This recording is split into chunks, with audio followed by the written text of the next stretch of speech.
naging baby na ulit. Okay.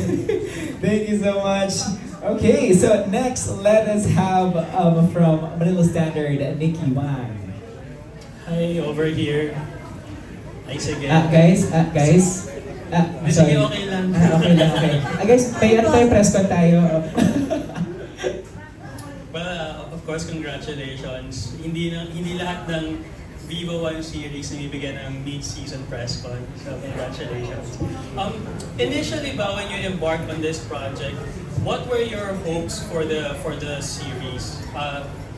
Of course, gusto niyo maging successful, pero initially, what was your initial hope for the project? Let's start with Ray.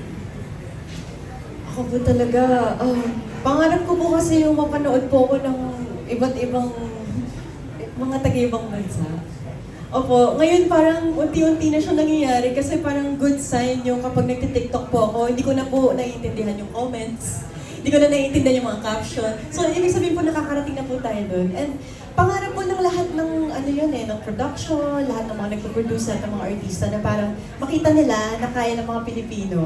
So, I guess masaya yung part na nakikita nila na may mga ganito tayong series and na-absorb, and na-embrace nila at nagugustuhan nila. So ako yun, parang go international talaga. Mapanood tayo ng iba't ibang mga lahi and i-embrace din nila yung mga Filipino shows and series and movies. Di ba yun yung mga love from Pakistan, love from India, yung mga ganun, di ba?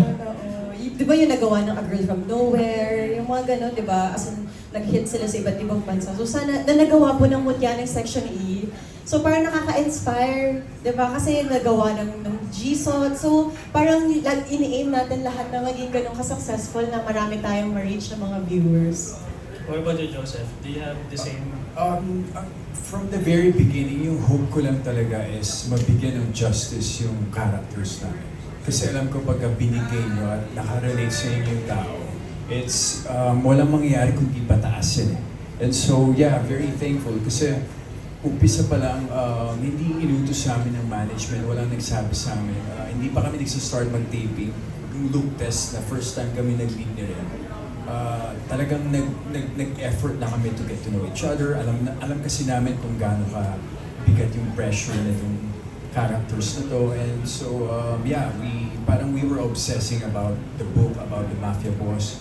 Nag-brainstorm kami, nag-uusap kami. Sabay kami nag-build ng characterization ni Amy and Ezekiel. So, sinisenda ko siya ng mga mahabang sinusulat ko nung nagka-characterization ako. And then, yun, kinokorrect namin yung isa. Para kaming gumagawa ng bagong character sa loob ng character. So, yeah, and the process is so fun. You know, of course, as an artist, I enjoy working with the greats. And so, working with Ren, alam kong nung una ko pa lang siya na-meet, sabi ko, okay, she's one of us. You know, this person is, parehas kami nito. That's why, yeah, very thankful. Of course, we know for a fact that the novel itself had a massive following bago pa ito ginawang series. Personally, ano yung tingin nyo yung charm ng series? Bakit maraming nakaka-resonate na fans, not just in the Philippines, but in other territories din? Yana loves you, it's genius. Ang galing niya. Knowing that 2014 pa ito nasulat. Kasi actually kakapanood ko lang nung Crash Landing on You. And then sabi ko, parang medyo similar somehow, pero 2014 niya pa sinulat ito. Parang grabe ang advance nung isip ni Yana. And yun alam mo nung nabasa ko yung book, meron talagang magic eh. At saka talagang catered siya to Filipinos. Alam mo like hopeless romantic, Filipina ka, sana makakilala ko ng isang mayaman na mamahalin ako ng todo-todo kahit masama siya. Hindi naman masama, but mamahalin ako nito. So, very catered siya to the Filipinos. Kaya, alam mo maraming makaka-appreciate at may enjoy yung story ni Yana Loves You. And ako, nung binabasa ko po yung libro, umpisa, a few pages pa lang yung nababasa ko. Grabe, as in love ako sa story talaga. As in, no joke. 5 a.m. na ako natutulog. Pag may araw na, hala umaga na, wait lang, isa pa. As in, few pages pa, ganun kakapit, as in ganun ka na fall sa mga characters sa mismong kwento. Meron siyang, may kakaiba siyang magic, may kakaiba siyang kilig, may iba siyang mapapa-feel sa'yo na kahit nagbabasa ka lang, para ka nagbabasa ng movie, para ka nanonood ng movie. So parang naging challenge din sa amin yun kung paano namin siya matatranslate at ma-feel din ng mga audience sa mga screens nila. So parang nakakatuwang isipin na somehow, I mean, nakikita natin na na-feel din nila yung kilig, yung inis, yung katatawanan, yung pagiging funny. Of course, ang dami kasing mapaparamdam sa'yo ng series eh. So parang malaking bagay siya, I guess, dun sa part na yun na sa lahat ng mga nangyayari sa paligid natin ngayon, kung may mga ganito tayong palabas na once a week, may mapapanood tayo na makakapagpatawa sa atin, makakapagpagaan ng loob natin, lalo na ang laking bagay nung may mga nagme-message sa amin na parang may mga pinagdadaanan sila sa buhay, na sobrang nadadown sila or depressed sila for how many months or years, and then lumabas tong show na to. Meron silang dahilan para nag-look forward sila every week, and then yun yung nakakapagbigay sa kanila ng saya and uplift sila, and then somehow parang na-inspire sila. Malaking bagay yung ganun eh. Kasi ako nung binabasa ko yung libro, ganun na ganun din yung na-feel ko. So may naibibigay siyang positive sa mga tao na hindi mo siya maiiwasan. As in, i-embrace mo talaga siya fully kasi gusto nating maging masaya, gusto nating ma-in love, gusto natin na maging magaan yung buhay. So I guess yun. And for my final question, na-mention nyo kayo na 3 taping days na lang kayo, tama ba? 2. O sige, 2 or 3. Kung walang second season, are you ready to say goodbye to your characters? Why and why not? Don't say goodbye. Si Amy yan, si Amy yan. Lumalabas si Amy. Sa totoo lang po, as in, may mga series na din ako na nagawa before na sobrang haba kasi nung pinagdaan ko, like, curious talaga akong tumagal sa show. So, hirap talaga ako mag-detach kasi nung iiyak talaga ako, hindi ko kayang iwan yung character, yung kwento. So, dito parang hindi pa siya meant to be na bitaw. Hindi ko na-feel eh. So, parang yun yung magiging problema ko talaga, I swear. Parang Kasi break hindi up ko, siya. hindi ko talaga alam kung paano ko siya bibitawan and ayoko kasi siyang bitawan. As in, forever siya sa heart ko. Parang bala kayo dyan. Parang ganun. As in, Wala daw bibitaw. walang bibitaw, diba? Walang bibitaw. Joseph, ikaw. You know, by just thinking about that question, parang nalungkot ako. Na parang, I guess just not ready. You know, Ezekiel Roscoe is so close to my heart. Yeah, and of course, Amy Romero. So, it's Talagang si Amy. mahirap isipin. I think para kang namatayan kung kakalimutan mo yung character. Thank you very much and congratulations. Thank you so much, Sir Nikki. Yeah, that's good. Next, let's have from Pelikula Mania, Naz at Tapares. Hello. Anong comments na ang tawag sa inyo mom and dad? Mom and dad. Mom and Dom. So funny. Nakakatuwa rin kasi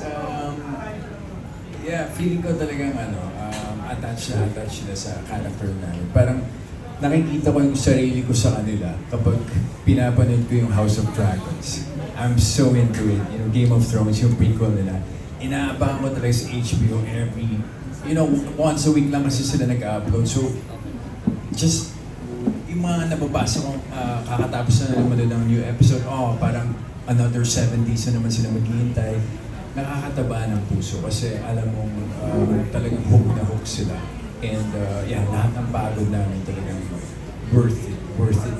Yung mga araw na nagme-memorize kami for hours and hours and brainstorming, sobrang worth it talaga. Cute!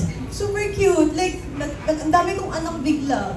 As in, ang saya, di ba? Parang, ang dami, naging mom bigla. Pero, ang lala kasi mag-manifest, minsan kinakabahan na, baka biglang hindi. Pero, honestly, sobrang nakakatuwa na may ang daming sumusuporta sa amin.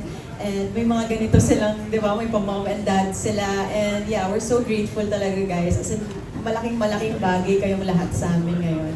So tanggap na tanggap namin maging mom and dad mo. Aww. Tanggap na tanggap. Yung responsibilidad. Mama. Ikaw na si Mama. Mga naka-naka. Mga nakanakat si Mama. Okay, let's have, are you okay na po tayo? Yeah, okay, all good. Thank you so much.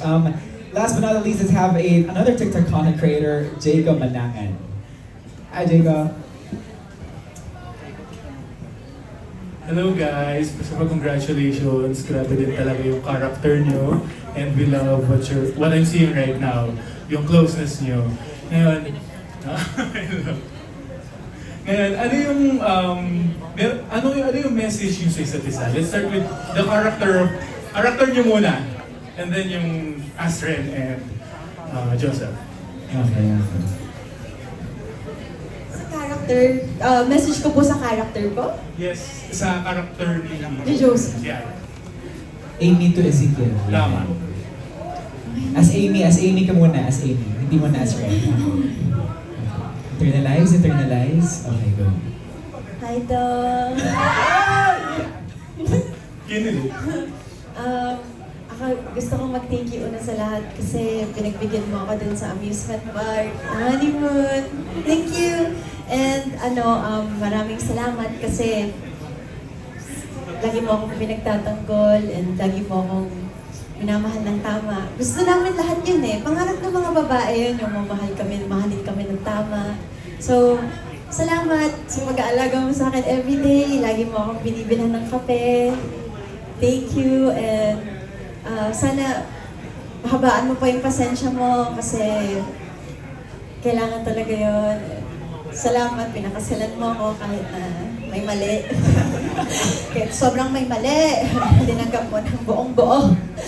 Wala kang choice. Wala kang choice kasi pinasok mo tong buhay na to. So yeah, sana mag-stay ka and wala kang choice. You have to stay. Guys, palampakan natin. That's Amy. Galing. Okay, how about Ezekiel? Na-challenge ka. Ezekiel to Amy naman. Ezekiel B7. Hoy, babae, makinig ka. Isang beses ko lang sasabihin to. Salamat. Dahil lumag ka sa buhay. Tignan mo siya. Pwede kang makatingin. Tingnan. Zeke? Hindi ko kaya tumingin. Sobrang puno-puno yung emosyon. Salamat. Hindi ko inakalang babalik pa yung saya sa buhay ko. Kaya, salamat sa pasensya mo sa akin. Salamat sa pag-ibig mo sa akin. Salamat sa pag-aasikaso mo sa akin. Salamat. Dahil, minahal mo sa pag-ibig ko. Cut? Okay yun. Ano yun? Amy and Ezekiel. Pero this time naman ang tama po sir, as Ren and as Joseph na. Pero dapat magkatahinan na to rin para mas sincere. Naiyak ka ba, Joseph? Bakit tayo ko ba? Ang sick nga eh. Naging Joseph. Ay, ilan. Ang lakas na ilan. Okay, Ren to Joseph first. Ang last message eh. Ayoko mag-last message kasi ayoko ng mga ending. Ayoko ng mga ganun eh. Pero, ano yan? Muna. Hindi ko kaya. I swear. Kasi honestly, talaga madaling pinagdaanan namin. Pero thank you kasi ang haba ng pasensya mo and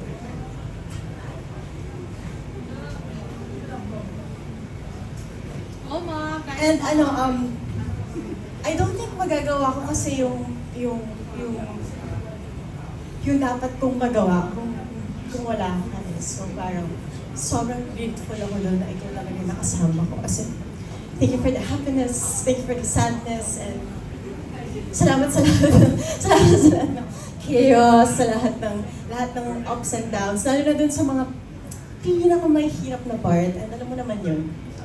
Diba? As in, sobrang dami talaga namin pinagdaanan. And I guess isa yun sa nakapagbigay sa akin ng dahilan kung bakit ang daming nagbago sa akin as a person. Parang gano'n. So nag-mature talaga ako. And siguro kaya ako naiiyak kasi nga last taping day, two taping days na lang. So parang hirap na hirap ako mag-detach sa mga tao. So parang, yun, hindi ko kaya, sorry.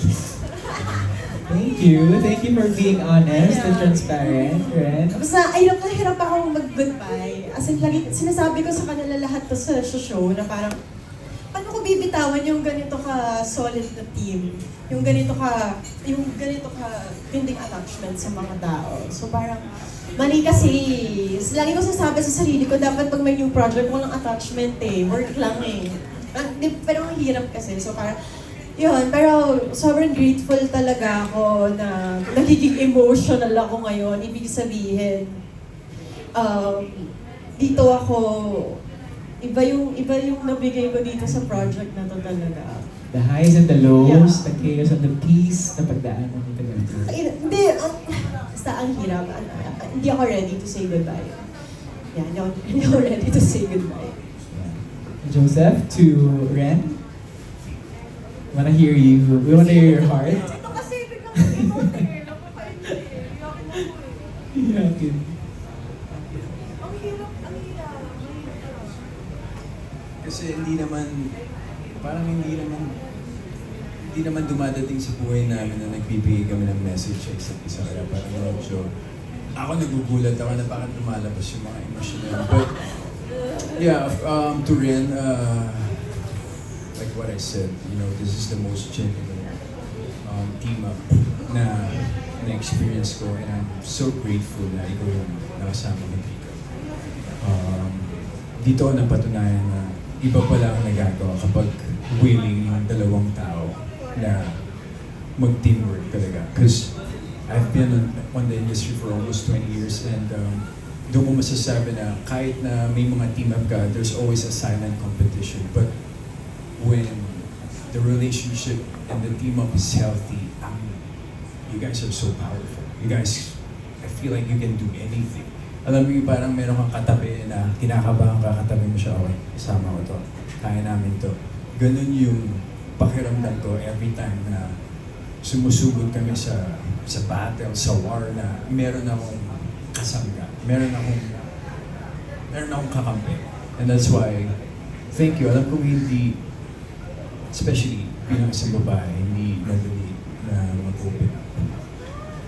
You know, lalo na, alam mo naman dito sa industry na.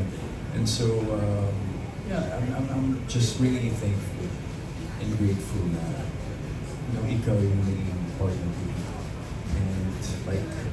And like what you said, alam ko hindi ko rin magagawa yung mga bagay na nagawa ko dito, hindi rin dahil sa team mo. And salamat rin sa pag-interview mo, salamat sa pag-aasikaso mo, salamat sa mga times na ginagay mo, pinupush mo ako, you know. Yeah, just thank you. Beautiful. Kaya parampakan naman natin yung dalawa. It's not easy to be this honest, di ba? And giving out a message to someone na nakatrabaho mo for a very long time. And pansin ko kanina, all cameras are nakatutok sa inyo, guys. So that's a beautiful moment to see para sa amin lahat. Maraming salamat. That sums up our question and answer portion. Thank you. Our media friends, of course, at lahat ng mga taong dumating ngayon. Content creators, and thank you so much the fans na pumunta. Hello guys! Mag-ingay nga kayo, parang hindi ko kayo narinig kanina. Ha? Happy kayo? Yes, there we go. We are claiming